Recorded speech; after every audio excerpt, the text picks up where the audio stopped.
Okay, we're good. Alright, good evening, ladies and gentlemen of the internet. I'm Stevo the Human, and I hope everyone stayed after that train wreck. Um,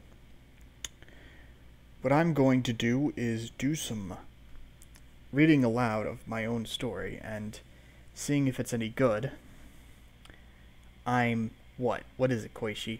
Koishi, you can DM me, you know. Anyway, I want y'all to stop me if you've heard this one before. Or at least stop me if any of this gets pretty dumb. Like, if you have any questions about it. So, I guess I'm gonna start now. Wait. What do you mean I sound different?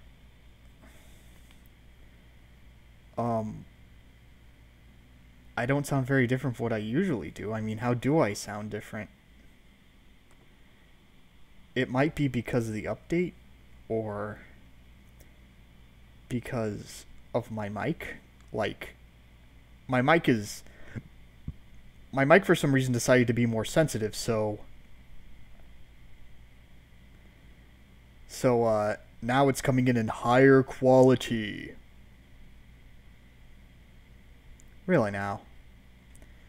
Well, I did work out a lot today, and I drank like 3.5 liters. And I think I'm sounding less fat. Anyway, so I'm going to read this out loud, and everyone in the chat, please stop me if I'm being doipy. Like, stop me to ask any questions or anything about the story. So, 27 Club, a novel by me, for C, D, E, and O, who need a cool dude in their lives to be edgy but morally upstanding. I can't believe I wrote that, but I'm keeping it in there. And for Guy, who's keeping the metalhead way alive. And for Frito Santana, I became a member of the 27 Club during the making of this book. Chapter 1. Sample of the audiobook. A young boy. Can't be older than 16. He spent way too much time in the bad scene. The rock star life had always been his dream. Skipped school and ran away with a drag queen. Run for your life, young prince. You're gonna want it. Are you really a cat? Which Toho are you kidding this time? Run for your life to sing another sonnet. Oh, by the way, this story has a cat in it. As years went by, they climbed the rungs to fame, and constantly led their life on the brink. By the time the whole world knew their name, the Grim Reaper lurked closer than they'd think. Run for your life, young prince, you're gonna want it. Run for your life to sing another sonnet. Can we not do that Toho roleplay while I'm doing my book that I want to get published? Old silent killer killed your geisha dead. He wants you next, now that you're on the list. You better tone it down, everyone pled. Better to be declawed than to be missed. Run for your life, young prince, you're gonna want it. Run for your life to sing another sonnet. Tasty. Silhouettes were dancing on the poorly lit stage while roadies and band members were still setting up mere moments before the performance. Whispers were emanating from both the crowd and the performers. More commotion came from the men with the guitar strapped over them than anyone else. The drummer, Slammy Ryko, was there. Blah. The hard-hitting, no. I don't need that in there. The drummer, Slammy Ryko, was there. The guitarist, Victor Gonzalez, was there. The bassist, David Benson Burke, was there.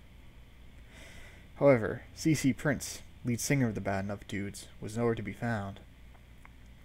Benson ran off stage and behind the amps and rigs. He found a mess of copper curls sprawled over a table. The curls furled up and showed a panda's eyes plastered on the face of a little kid.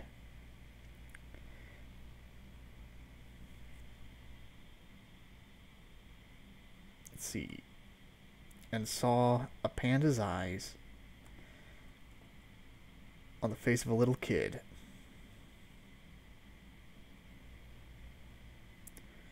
on a grown man's body. His nose was white from a film of powder. Cece, Benson shouted. Damn it, Cece, why are you doing that right before we're going to play?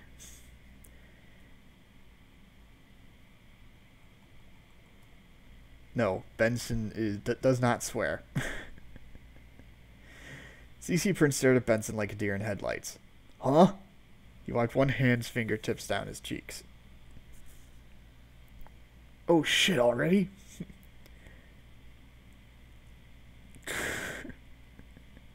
Benson grabbed Cece. Let's see.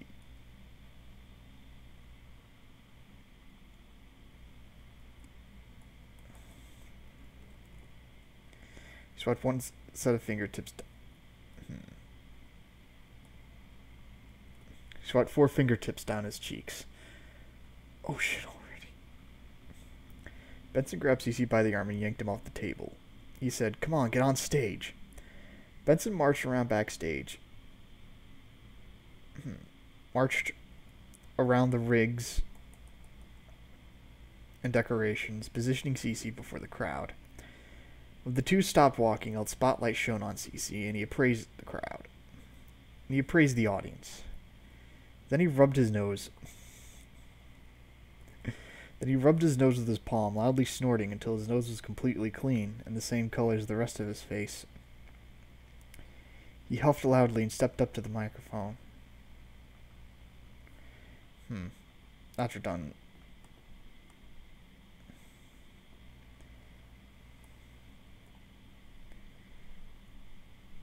Snorting until it was completely clean.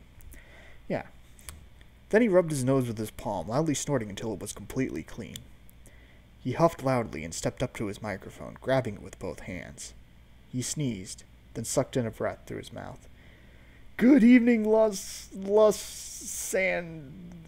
wobbled for a moment. Good evening, everybody! The crowd cheered so loudly it drowned out Cece's thoughts, even the strange buzzing in his head.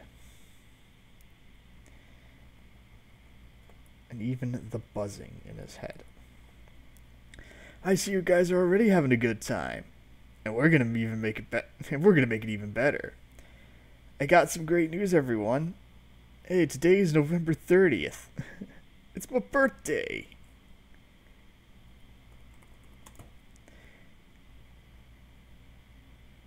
Good evening, Los Santos. Okay.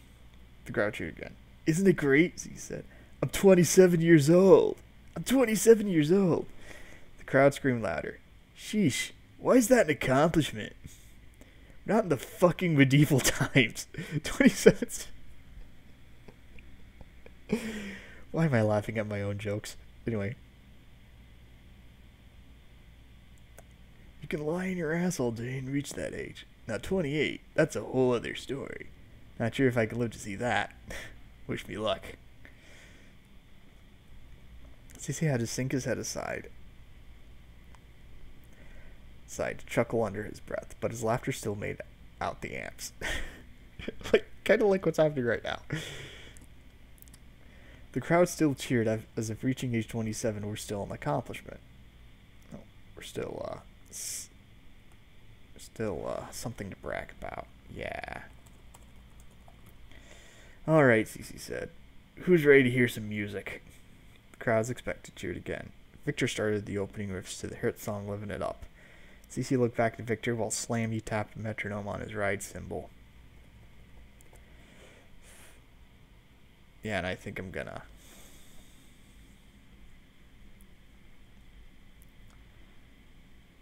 put lyrics in there somewhere.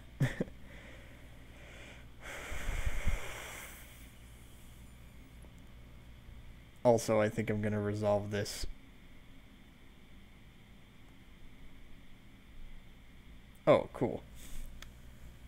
Okay, you see, you missed the first 2.5 pages, but hopefully people will like this so far. Okay. The concert went on swimmingly, and the Bad Enough Dudes made the crowd dance and mosh to their hit tunes.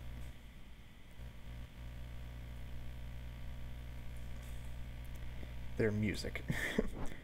Then came Victor's fast-pumping solo.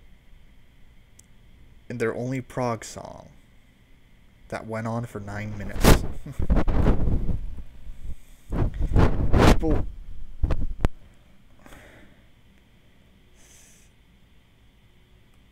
Okay, yeah. CC got real bored because they had practically nothing to do during those 4 minutes of instrumental break.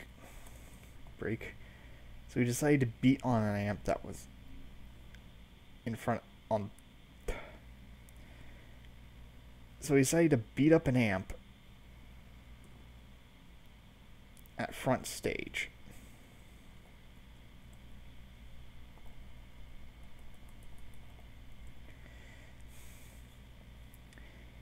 He beat it once, twice, at every beat.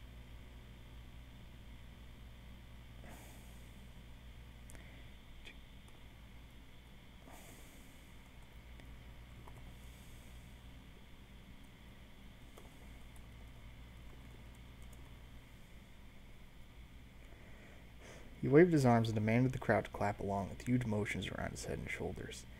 Then on the big final note, a shower of sparks and a cacophony of wires short-circuiting. Cacophony of short circuits.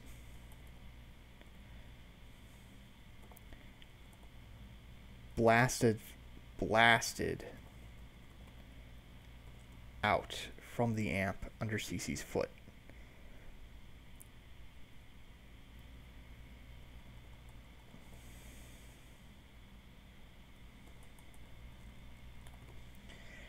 The force of the blast knocked him on his back. His hair sprawled all over the wood panels of the stage. The audience didn't worry about their health after explosions, nor CC's, as he lay with only his chest bellowing on the stage. Benson ran over and knelt in front of him. "CC, are you okay?" Benson said. He bared all his teeth with his grin, despite the numbness of his good foot. "I'll live," he told Benson. CC wobbled around as he tried. Benson reached out and offered him help. CC put out, balancing himself erect. He planted a foot on the toppled mic stand and made it stand up. He grabbed the mic with one hand and leaned on the stand. "Well, that was a blast," he told everyone. "Thankfully, that's not the finale. We got one more song for everyone, right, Benson?" Benson shouted over to CC. Wait.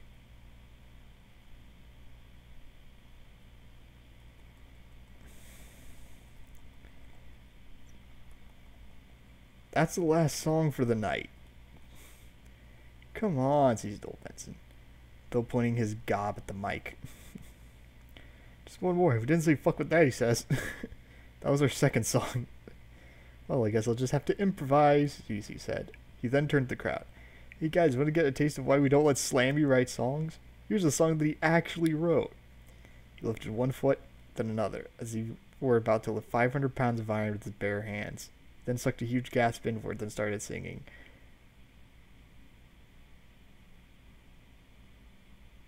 Okay, I'm not singing that. Benson grabbed CC by the collar and leaned over to the mic. "CC had one too many shots tonight," he said. "That was our last song. It's been early, guys. Buy our album."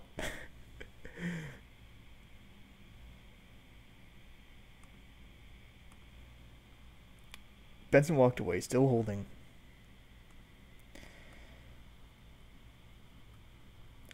Benson walked away, still holding on to CC's collar. CC toppled over and dragged along the ground by his heels. The crowd cheered one last goodbye to the bad enough dudes, and spotlights swung sporadically all over the venue. CC was still at Benson's mercy when they went backstage. Benson let go and CC fell on his back. He looked up and saw Pout looking down at him. "CC, how much have you had before the concert?" CC said, "I had only 5 White Russians. That's not a lot, Benson." "Okay, and how much cocaine?" "Oh, I don't know. Why do I need to keep track of that?"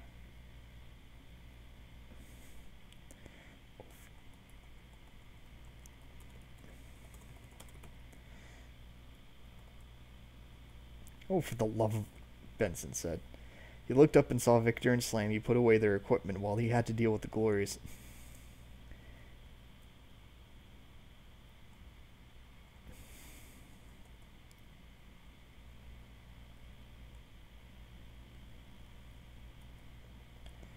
their lead singer. No, you didn't. You did not drink a gallon of LSD. Then look back down at Cece. Okay, we're going back to the hotel. Then it's time for bed. It's bedtime for you. It's bedtime.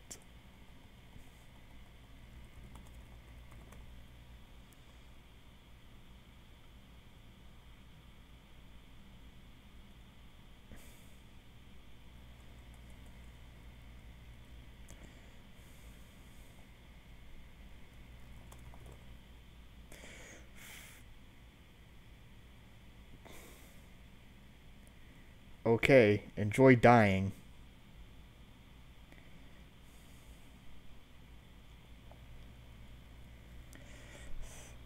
How about I don't? Benson said. Besides, it's better for them to not know that you're too messed up to make love. Benson surveyed the room once. He then put his hand by his mouth. Warner! He shouted. He then looked back down at ZZ Prince. Okay, baby face. I gotta go. Put my things away. You focus on getting better, and please. He softly kicked Cece in the shoulder, making him shake around like rustling. Shake around. Actually get better. For good. I'm getting sick of having to drag you around. Benson walked off, leaving Cece on the floor to rot. Cece dozed asleep there. Victor put away his lovely baby guitar, White Wolf Maple. Alrighty. Maple. It carefully slid the felt case on his back and around his chest. He walked toward the exit when Slammy went up to him. So, what you gonna do now? He asked. I finally found a line to fill that one blank for my script. He said. Are you gonna write it down? Slammy said. You know, so you don't forget it? I'm writing it right in the script, Victor said. He used his head to point at a beige file. He used his eyes to point at a beige file cabinet standing among the boxes. It's the very back of that top cabinet. The script? Slammy said. No, just the page. Victor said. The script's the whole thing. Wait, the whole thing's the script? That whole file cabinet you had to bring along for the tour? Slammy said. Yeah. It's a rather lengthy and complex story that goes from the setting's primordial history to its Ragnarok. But why did you bring the whole thing with you? I have to see it complete right off the bat. But now I can take it home and look for something to get the movie made. Victor turned around and headed to the filing cabinet and opened the top drawer, fishing out the page with the black line. Fishing out the page with the blank line. White Wolf Maple lay on his back like Sacagawea's baby. Slammy looked on and saw Victor pull out a pen and scrawl on the otherwise typewritten page. Victor held up the paper in front of him and smiled. He then put the paper back in its proper place. Slammy stood there.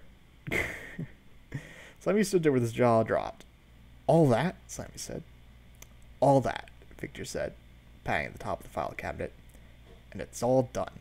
Now let's go back to the hotel.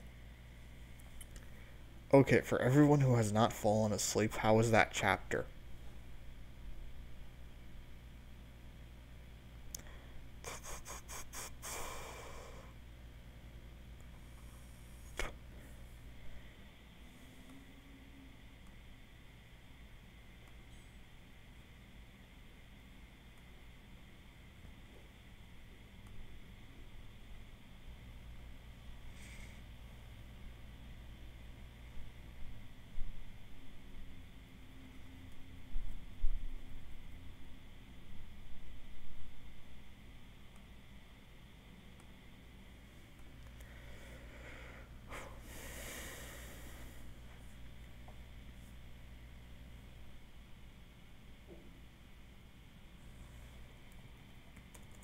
Koichi, are you dead?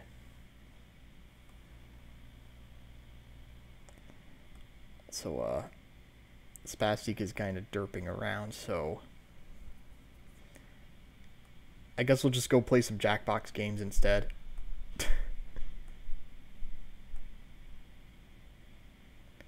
Let's see what we got. Oh, hey, Yuxi.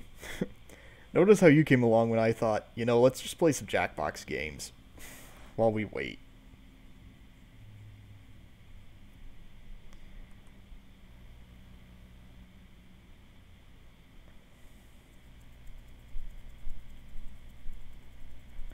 Even though it's only addition and subtraction.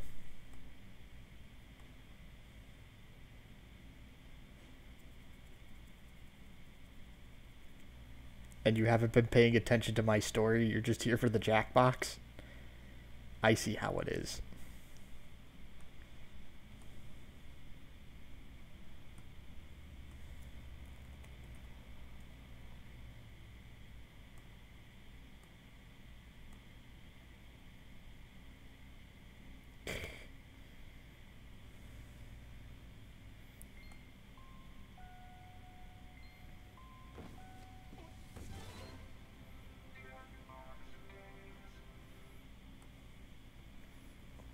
Alright, let's see what we can play with only so many people.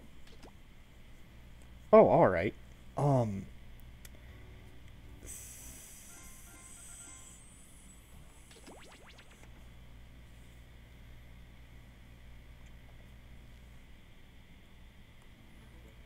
Alright, what's your favorite part about the story so far?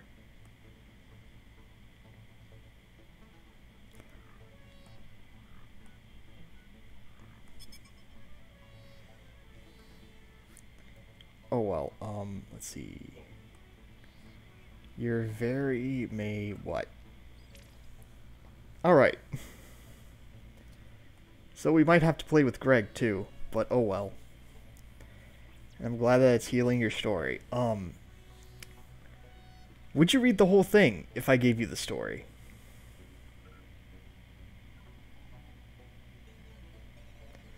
Like, I know I introduced 2 threads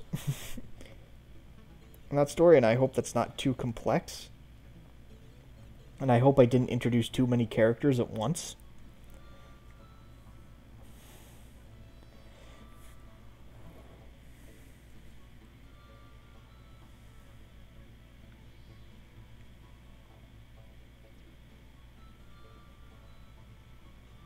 Oh, alright.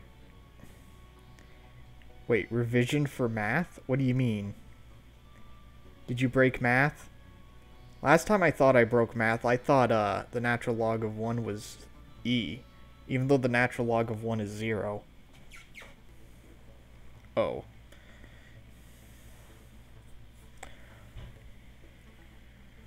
Well, I'm pretty good at math.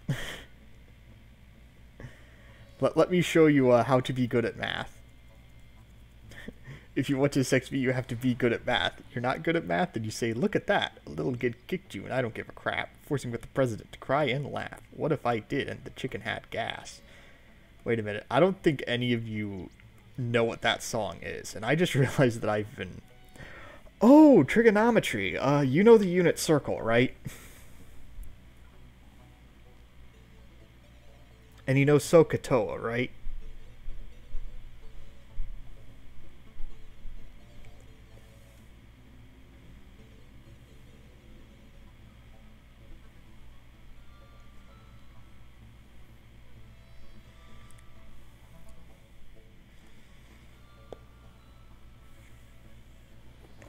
Hey, Sax.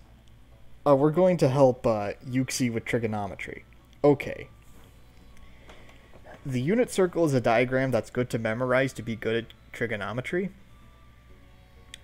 It's a circle that has a radius of 1 and goes around the origin.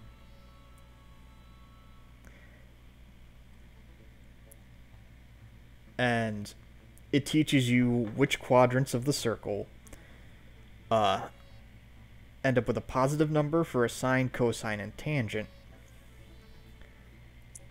And what the sines, cosines, and tangents are.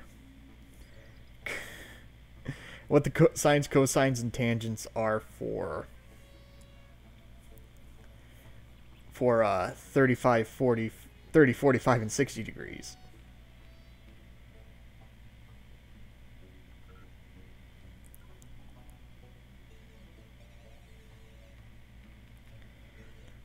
Which, of course, which is a nice square root of whatever.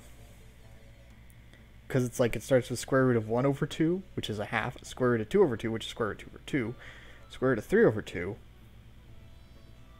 Yeah, that's right. Square root of 3, I think. No, square root of 3 over 2 and 1, which is square root of 4 over 2. So you can remember it that way for the signs. And the positivity or negativity of a sign corresponds with the x-axis, and the positivity or negativity of the cosine corresponds with the y-axis. So if x is positive, the cosine of that is positive. If y is positive, the sine of that is positive, and vice versa for the negatives. Well, equal and opposite for the negatives. But you get what I mean, right? Also, Koishi, do you want to join playing Survive the Internet?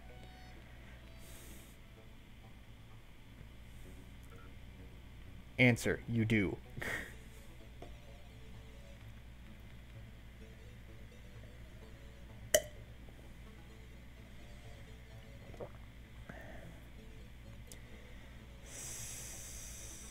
What do you mean by eat?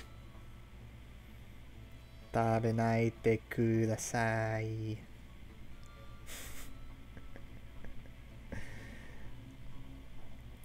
Yuxi, don't you know that?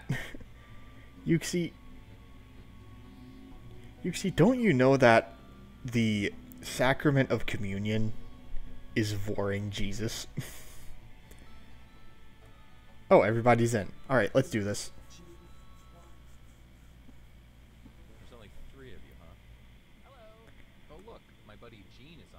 Sorry, Gene. You're gonna love this guy. It's not too late to get into the audience. Go ahead and join the mob. Put on your gaming headsets and let's go. No, how about we don't do Mormon Jesus? The real Jesus was cooler.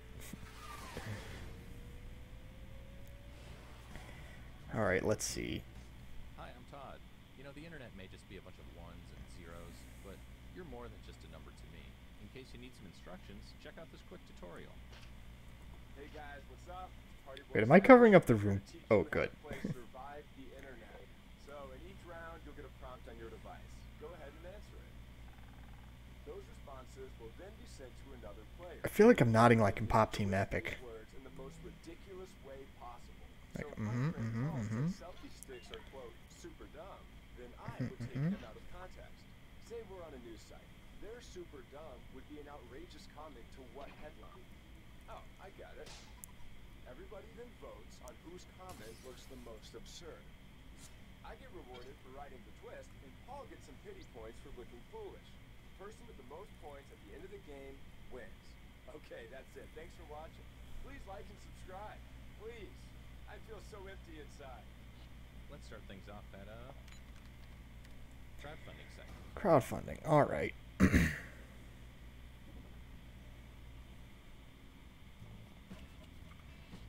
you should be seeing a prompt on your controller.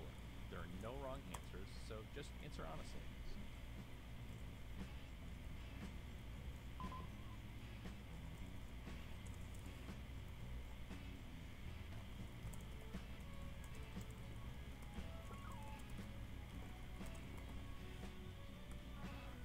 Hooray.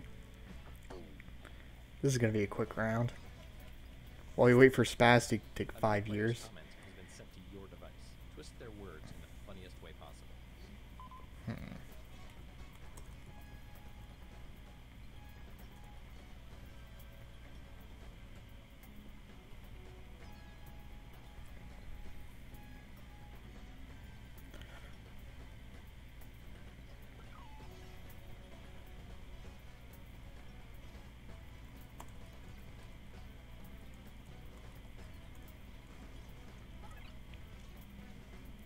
No thanks.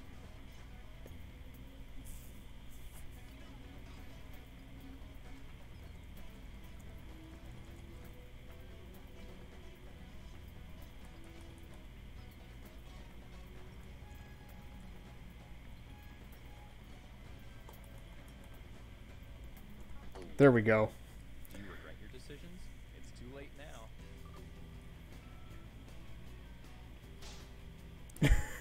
now. What? That sounds like a Gene one. What should you move to Yelp? Toys for... That doesn't make sense either. They're annoying and want to punch them. Holiday festival for Punchabroni in the Face Day.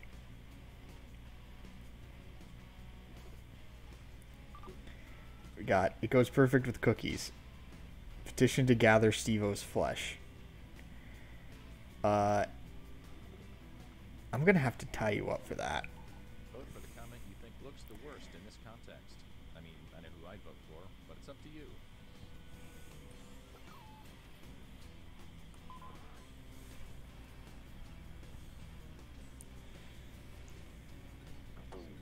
And here are the results.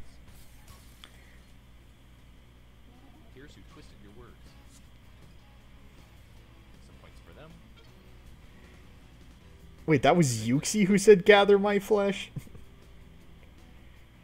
I hope your parents aren't watching. I mean, I enjoy having fangirls who, like, want me like that, but Yuxi, aren't you a little young for that? And Koichi, you're a little crazy for that. Okay,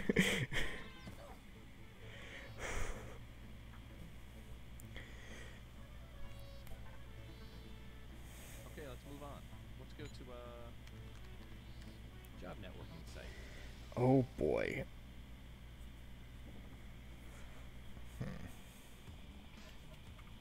You're getting another prompt. Go ahead and be candid. This is our safe space.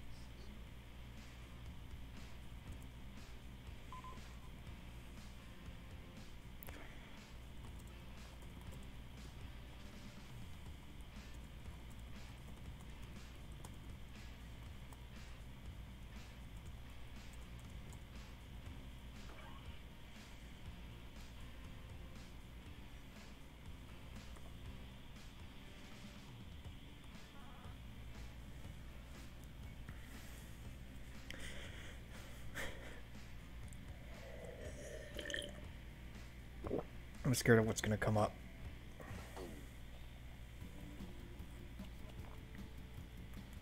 Okay, here's what you're working with. Do your worst.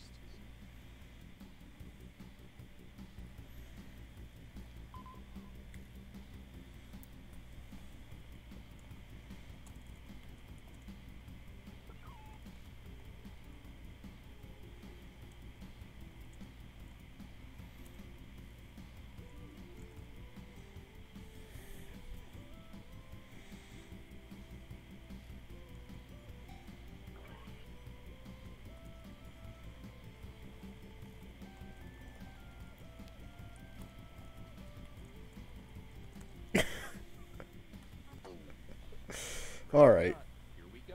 let's do this. No. Satan is shit at making dank memes, alright? Toho cosplay cam whores in your area. Travel to Vaginal Gensokyo.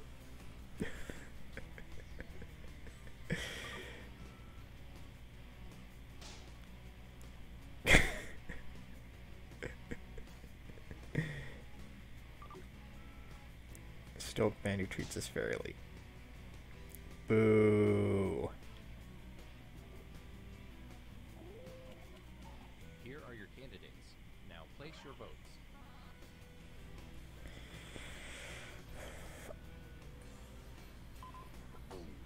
Let's see how everybody voted.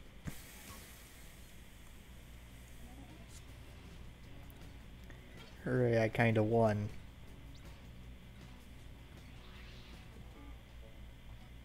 Let's see what that round did to things.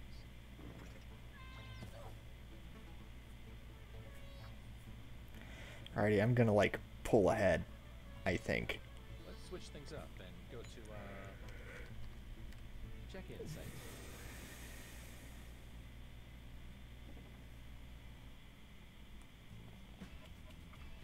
Another prompt is headed your way. Oh, go ahead and do it on Discord.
What?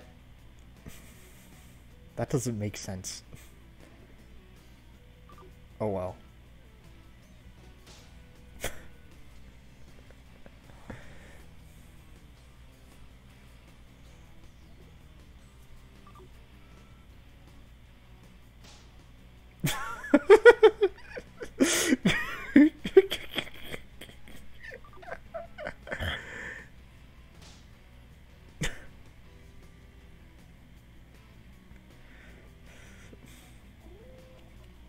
Go ahead and vote. I'll give you a sticker afterwards. Here's what people think.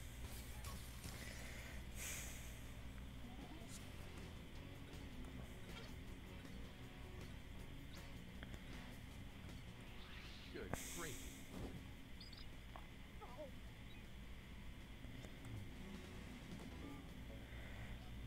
Let's check the scoreboard. Uh-oh. Alrighty, it's the picture one. Let's end things at a photo sharing site. Give this one your all because points are worth double in this route.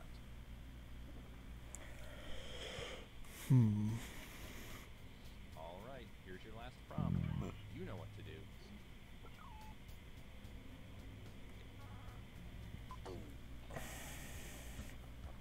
The world would end, I think.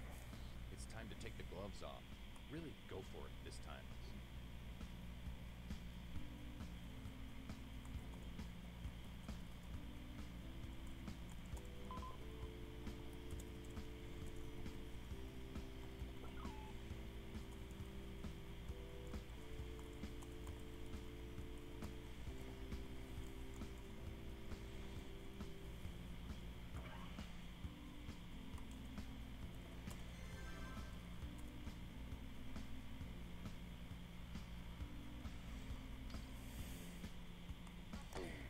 Okay, let's see how you've grown as writers. Sure.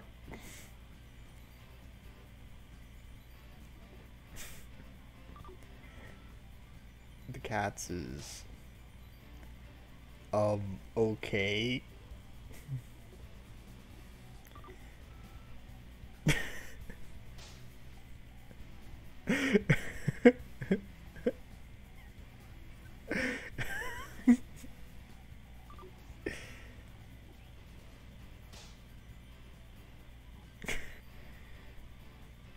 Sure, right.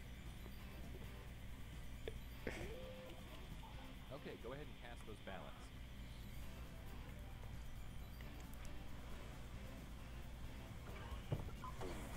Let's see who got the points.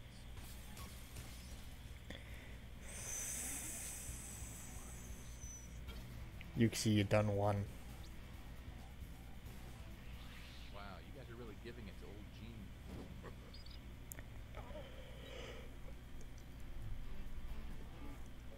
Oh man, it all comes down to this.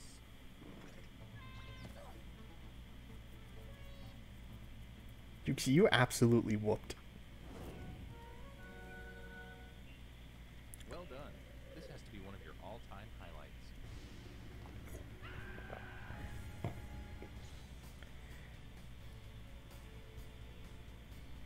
Alright, Yuxi, I will let you play if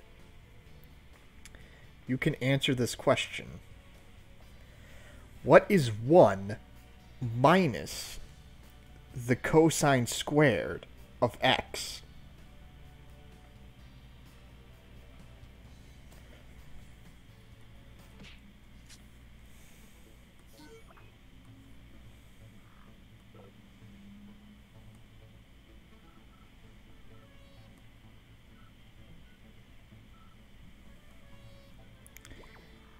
So you won't fail your class.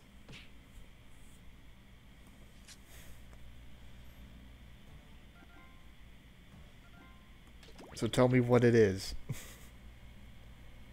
I won't let you play until you answer me.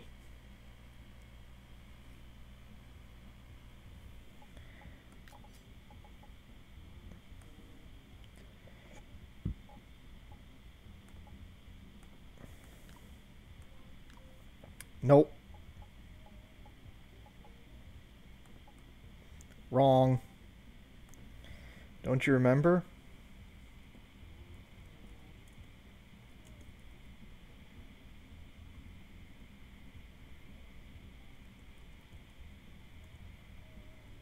Don't you remember this formula?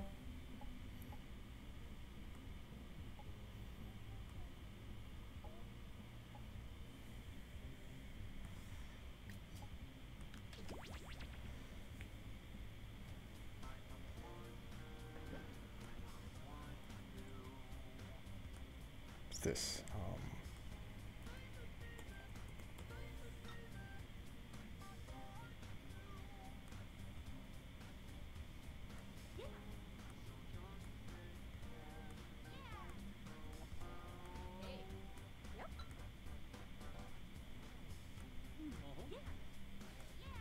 Okay, everyone's in, so I think we're gonna get the robot in here. Welcome to Monster Seeking Monster. I'm your host, Felicia, the constantly oozing. I'll be hosting 6 nights of suspense-riddled romance. Okay, we all know how to do this. Eager little monsters. Okay then. Yeah, let's do it, I guess.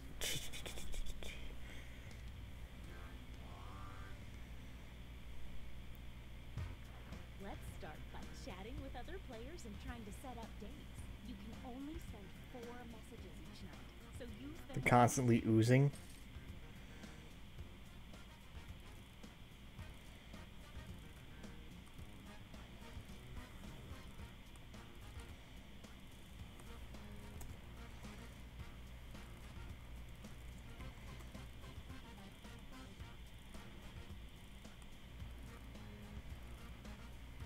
Oh, the audience's first message is automatically sent to everyone each night, and it shows up here on the screen too.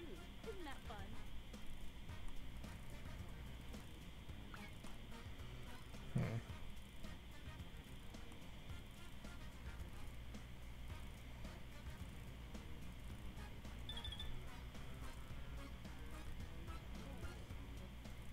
Oh, small detail.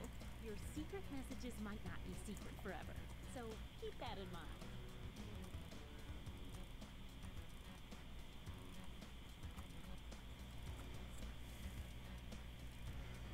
I think I just messed up, like... I just messed up the first night, didn't I? Because I just squandered all 4 of my messages. Oh, boy. But Koish has some stuff to say left. I wonder what she has to say. Hi, it's Stevo time.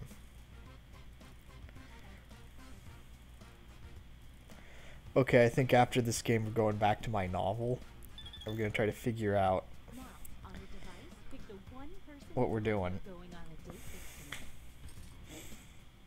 I haven't felt this nervous since I ate my family. Okay, let's see who picked who, and who, didn't. And if you don't get a date, don't worry. This is just the first night.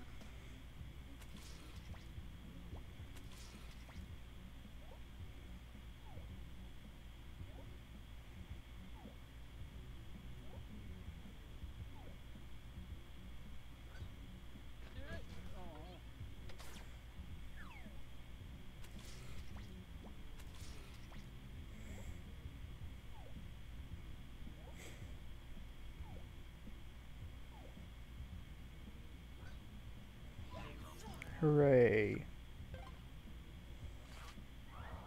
Looks like someone else wanted in on that action and failed. Wow, what an exciting first night. It would be weird to have a scoreboard at a dating event, but we do have a scoreboard at this dating event. Hey, who's the vengeful ghost? Looks like you are currently doing the best, and you're doing the opposite of the best. A quick word of warning. Whoever is in the top spot at the end of the second night of dates will have their monster power revealed. And every night after that, we'll do the same for the highest ranking unrevealed monster.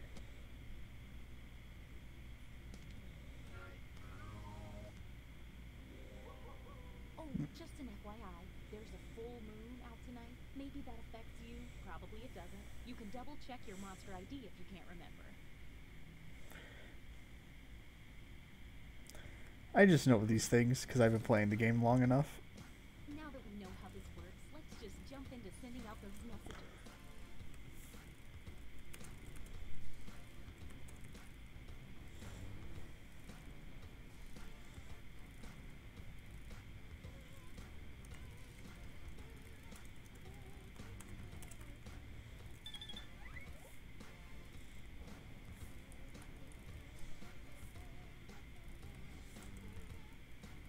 If you need to block another player, when you hit the info button on their chat screen, there's a block button in there, and then you won't see their messages.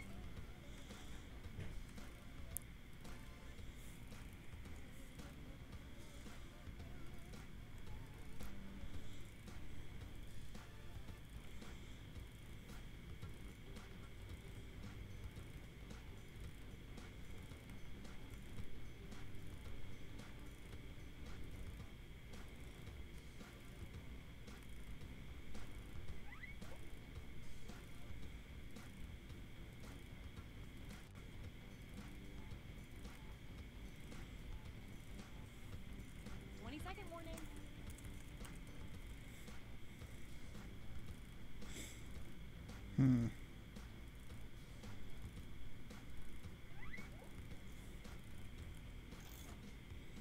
Once again, it's time to pick your date. So, did we learn any useful life lessons the first night? We'll find out. I got a feeling.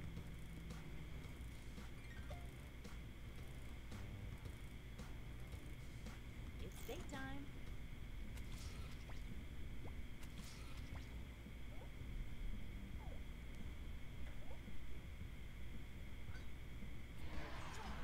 Hooray. So the empty audience is pretty much an AI. I see.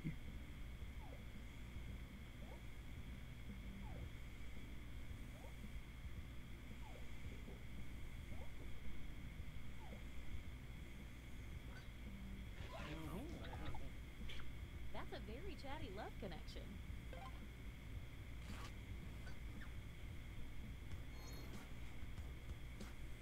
Let's see if any of that changed the social pecking order. Not a lot of movement yet, but it's early. Don't forget, at the end of each night from now on, the highest ranking secret monster will have their identity revealed. You're at the top. Let's take a peek at your monster identity.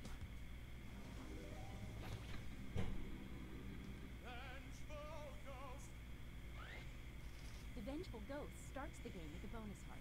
When the Vengeful Ghost asks someone on a date and gets rejected, that person loses a heart.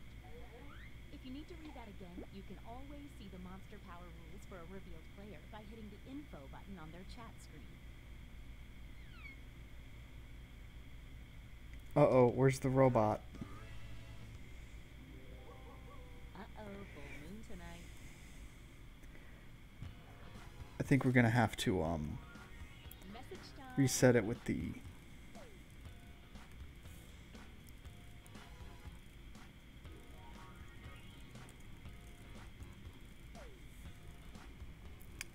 we're gonna have to reset with the oh hey Kayla. If you start seeing a lot of audience messages appear on the screen, that probably means they're not getting a lot of messages from other players.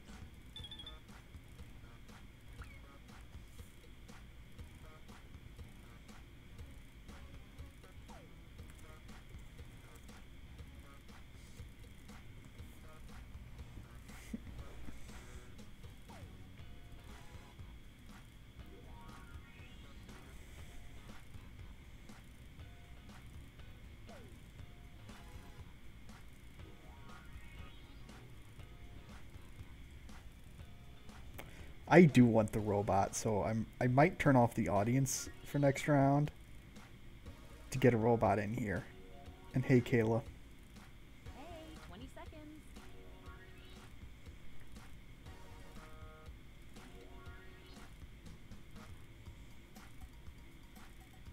This music is pretty banging though.